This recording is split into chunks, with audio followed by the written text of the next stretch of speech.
সৌন্দর্য প্রতিযোগিতা billion dollar একটা industry. Generation wise half Persian half Bangladeshi. আমার জন্ম গড়ে ওঠা ঢাকা, দেশের বাড়ি বরিশাল। আমি মাঝে মাঝে বলি বরিশালা মেয়ে নিজেকে। But coming back to miss Bangladesh impact forum, এটা আমি অনেক প্যাশন, অনেক বছরের কাজের একটা ফল হিসেবে শুরু করেছি। কারণ আমি চাই বাংলাদেশের যারা নারী এবং পুরুষ, আমরা যখন আমাদের এই দেশের বাইরে যে কোনো পৃথিবীর যে কোনো রাষ্ট্রের সামনে দাঁড়াবো, মানুষ যেন বাংলাদেশি বলে স্পেশাল ফিল করে। পুরা ওয়ার্ল্ডে বিউটি প্যাজেন্ট সৌন্দর্য প্রতিযোগিতা বিলিয়ন ডলার একটা ইন্ডাস্ট্রি।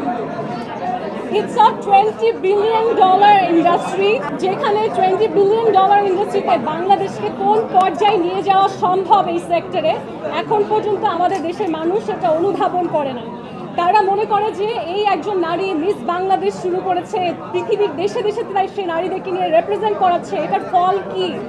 এটার আসন্ন ফল হচ্ছে একসময় আমাদের দেশে প্রচুর পরিমাণে ট্যুরিজম বাড়বে, আমাদের দেশের ফরেন ডিরেক্ট ইনভেস্টমেন্ট, যেটা আমাদের সরকার প্রতি বছর বা বিগত সময়ে যারা যারা সরকার ছিলেন তারা সবাই চেষ্টা করে যাচ্ছে যে কেমন করে বাংলাদেশে ইনভেস্টমেন্ট আনা যায়।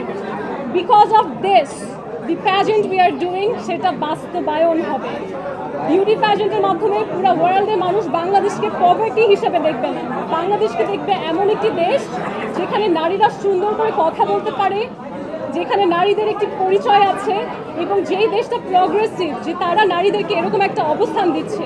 আমাকে বিদেশের অনেক বন্ধু বান্ধবী বলে যে আমরা তো শুনেছি বাংলাদেশে এক্সট্রিমিজম, কিন্তু এক্সট্রিমিজম তো মনে হচ্ছে না, তোমরা তো অনেক প্রগ্রেসিভ জাতি, তোমরা মিস বাংলাদেশ করছো। That's the message I want to send.